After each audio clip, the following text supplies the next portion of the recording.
आइए सुनते हैं मुंशी प्रेमचंद की कहानी समस्या।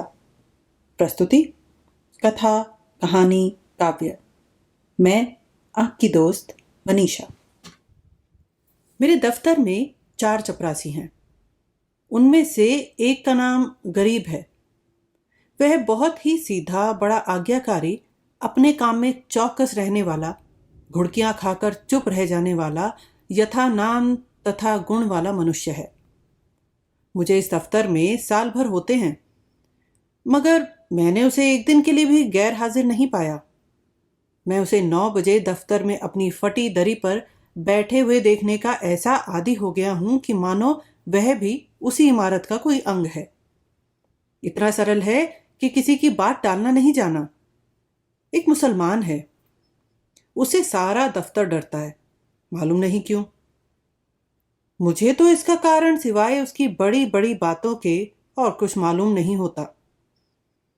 उसके कथनानुसार उसके चचेरे भाई रामपुर रियासत में काजी हैं, फूफा टोंकी रियासत में कोतवाल हैं। उसे सर्वसम्मति ने काजी साहब की उपाधि दे रखी है। शेष 2 महाशय जाति के ब्राह्मण हैं।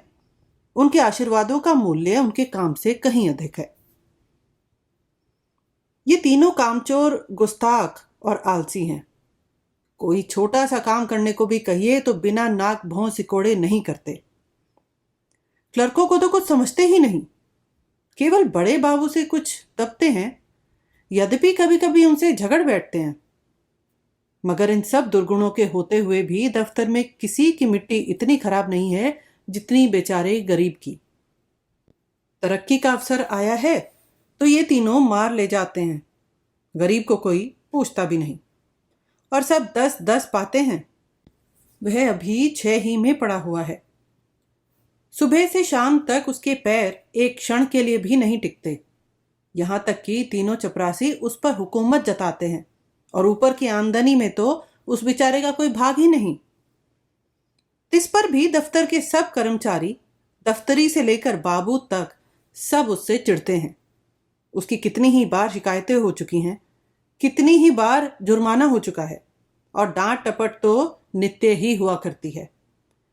इसका रहस्य कुछ मेरी समझ में ना आता था। हाँ, मुझे उस पर दया अवश्य आती थी, और अपने व्यवहार से मैं यह दिखाना चाहता था कि मेरी दृष्टि में उसका आदर चपरासियों से कम नहीं। यहां तक कि कई बार मैं उसके पीछे अन्य कर्मचारियों से लड़ पड़ा हूं। एक दिन बड़े बाबू ने गरीब से अपनी मेज साफ करने को कहा। वो तुरंत मेज साफ करने लगा। दैवयोग से झाड़न का झटका लगा तो दवात उलट गई और रोशनाई मेज पर फैल गई। बड़े बाबू यह देखते ही जामे से बाहर हो गए।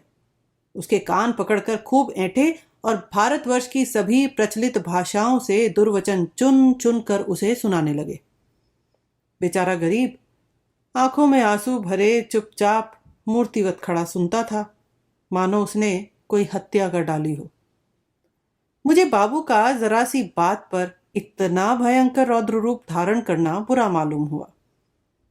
यदि किसी दूसरे चपरासी ने इससे भी बड़ा कोई अपराध किया होता तो भी उस पर इतना वज्र प्रहार ना होता।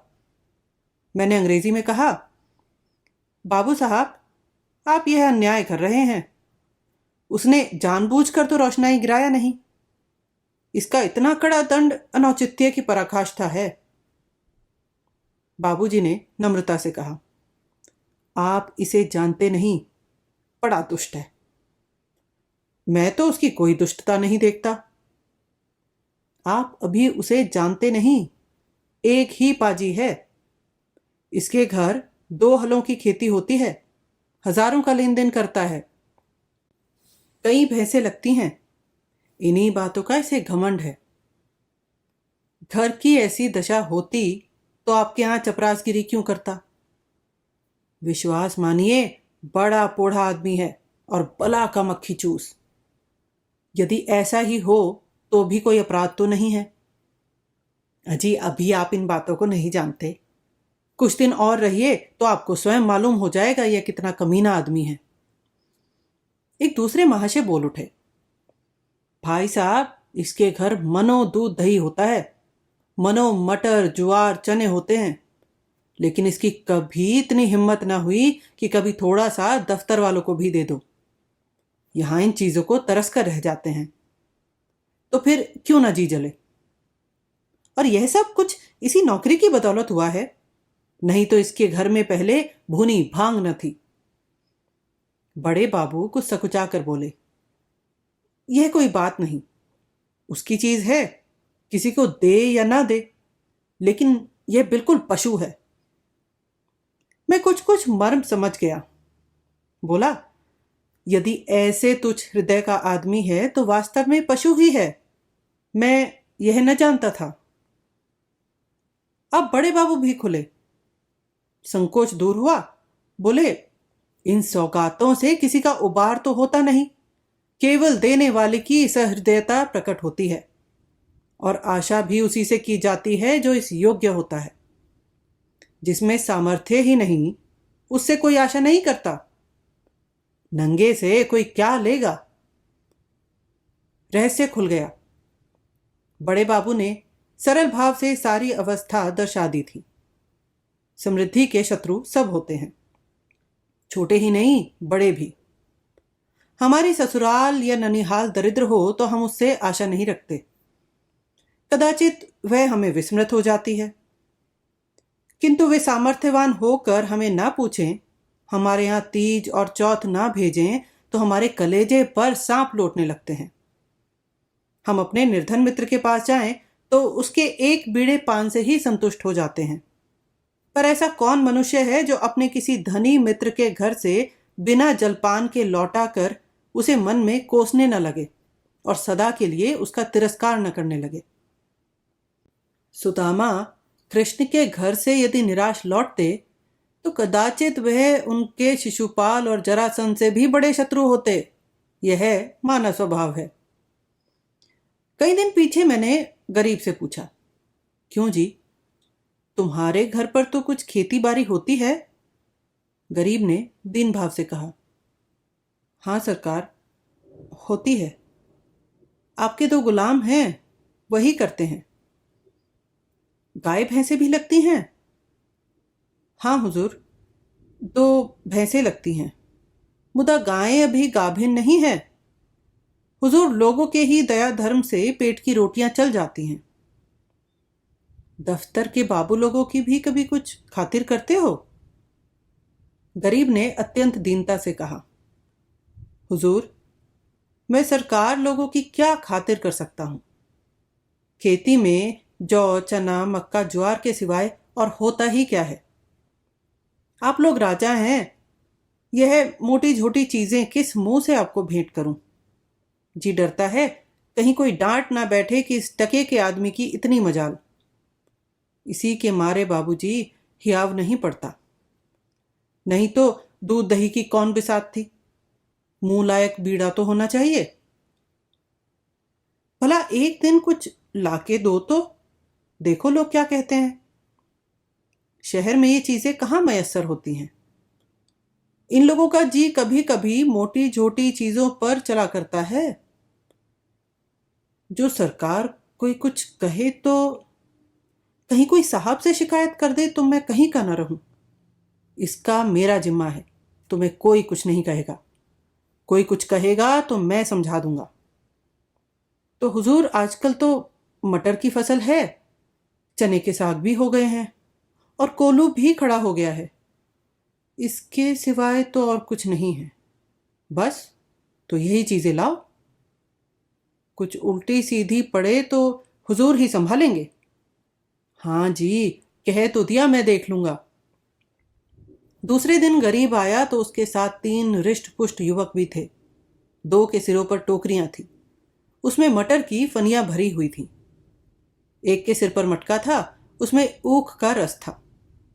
तीनों ऊख का एक एक गट्ठर कांख में दबाए हुए थे। गरीब आकर चुपके से बरामदे के सामने पेड़ के नीचे खड़ा हो गया।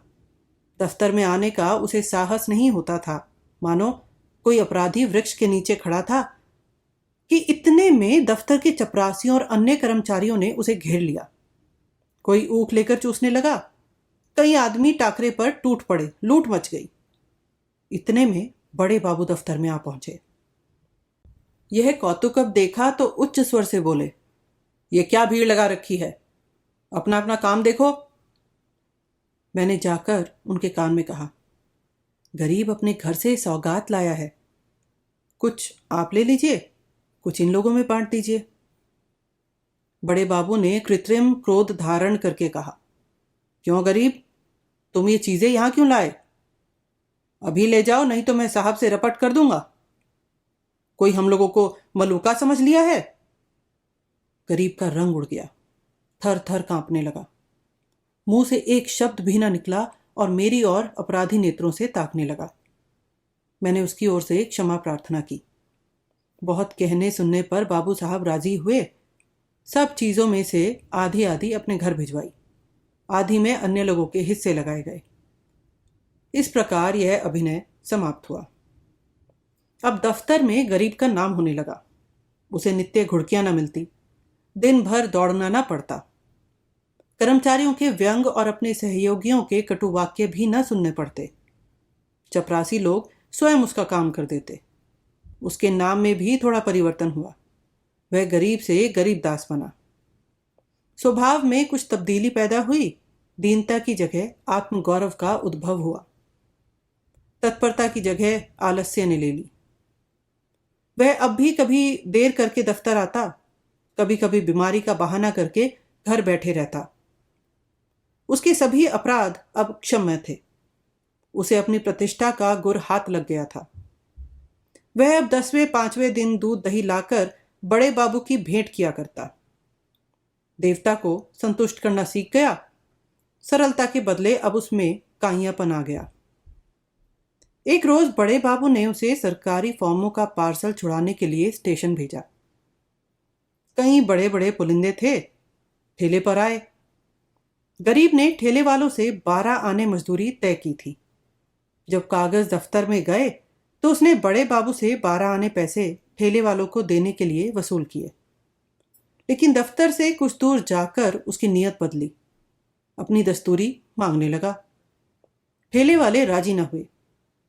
इस पर गरीब ने बिगड़कर सब पैसे जेब में रख लिए और धमका कर बोला, अब एक फूटी कौड़ी भी न दूंगा, जाओ जहां फरियाद करो, देखे क्या बना लेते हो।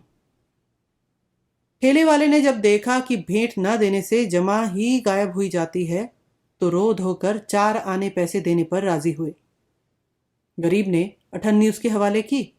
12 आने की रसीद लिखाकर उसके अंगूठे के निशान लगवाए और रसीद दफ्तर में दाखिल हो गई। यह कुतूहल देखकर मैं दंग रह गया। यह वही गरीब है जो कई महीने पहले सरलता और दीनता की मूर्ति था, जिसे कभी चपरासियों से भी अपने हिस्से की रकम मांगने का साहस ना होता था, जो दूसरों को खिलाना भी ना जानता था, खाने का तो जिक्र ही क्या। यह स्वभावांतर देखकर अत्यंत खेद हुआ। इसका उत्तरदायित्व किसके सिर था? मेरे सिर, जिसने उसे चग्गड़पन और धूर्तता का पहला पाठ पढ़ाया था। मेरे चित्त में प्रश्न उठा, इस काइयापन से जो दूसरों का गला दबाता है, वह भोलापन क्या बुरा था जो दूसरों का अन्याय सह लेता था। वह अशुभ मुहूर्त था जब मैंने उसे प्रतिष्ठा प्राप्ति का मार्ग दिखाया, क्योंकि वास्तव में वह उसके पतन का भयंकर मार्ग था। मैंने बाह्य प्रतिष्ठा पर उसकी आत्म प्रतिष्ठा का बलिदान कर दिया।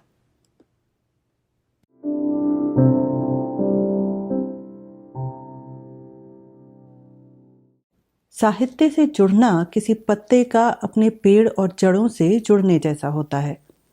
कहानियाँ हमें वक्त विशेष के देश, समाज और जीवन दर्शन से अवगत कराती हैं। ये प्रयास है कहानियों को आवाज़ देकर पत्तों को पेड़ों से जोड़े रखने का। आइए हमारे साथ जुड़िए। Like, share, subscribe.